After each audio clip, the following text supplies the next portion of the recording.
All right, so this is why I believe that utilitarianism is becoming less and less relevant in the time of technology. So in the past, we pretty much ran off like innovativeness, our ability to create systems, and we just kind of do a trial and error and look at how we could better it. Is it more useful than this one? And utilitarianism was, I believe, more used to kind of be able to categorize, make that trial and error a little easier. Because if you look at, you know, let's say data that says, okay, in this country, this works for about 70% of the people. Now the other 30, we're just going to call them mentally ill, and you know, so yeah, psychology and utilitarianism in the age of psychology or age of technology.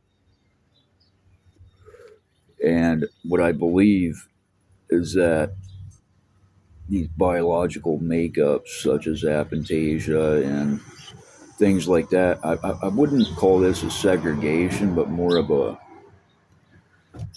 blueprint of personal possibilities, strengths, not possibilities.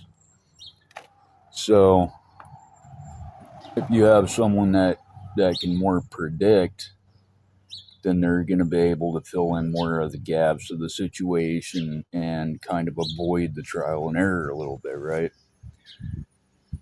Because when you give everybody so many overwhelming possibilities and they have this DNA blueprint that kind of makes it hard for them to do something in this area of work, but they don't know that until they try, right? So they kind of hope a hobby will turn into something bigger.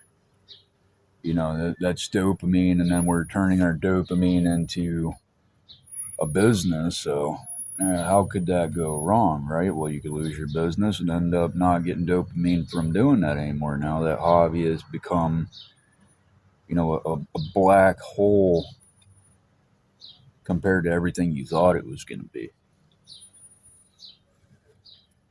You're not going to tell a man in a wheelchair beat the fastest man in the world on in a sprint. Not unless he has thrusters on the back. And that's basically like, putting men in the female side of the Olympics. But the thing is anything fair? Utilitarianism, I would not say is fair, because in the year 1700, people were way different than, say their expectations. Their expectations were a lot different than the expectations we have today. And technology is one of the biggest reasons for that, because we have these mirror neurons, and as we left behind our old selves, our ancestors, we left behind a lot of behaviors that still remain in some people today because it's in our DNA blueprint. So, look at the Indians. They had strong intuition. Everybody says, nobody has stronger intuition than an Indian, and I got, at least two types of Indian in me.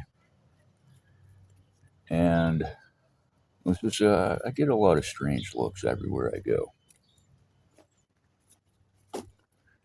And, it's like people can sense something on me, and I see it, but I don't always feel the connection because I'm in survival mode.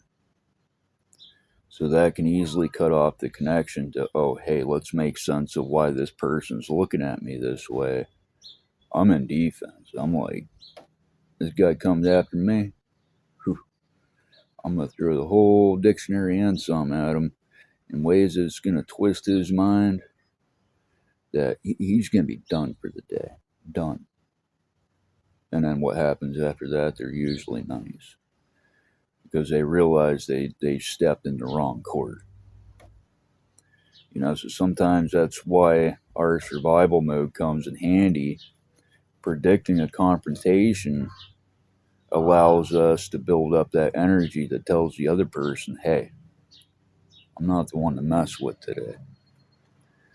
But in psychology and utilitarianism, this is where I see the major problem, is because, we threw you mentioned the word mental illness, and, this entire picture of all these things you've ever heard pop up. You're thinking schizophrenia, you're thinking borderline, you're thinking bipolar, you're thinking anxiety, you're thinking all these different things, but they're at different levels with different people. Not every mentally ill person is a schizophrenic, right?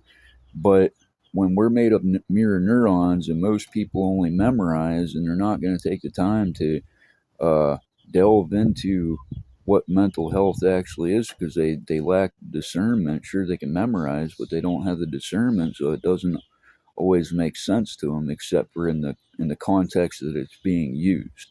Usually the analogies work the best to try to explain to somebody when it comes to psychology.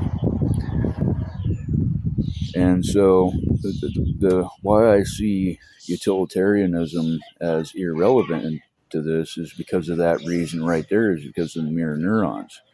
So when somebody is having a bad day, you're going to automatically assume, oh, hey, this person's mentally ill.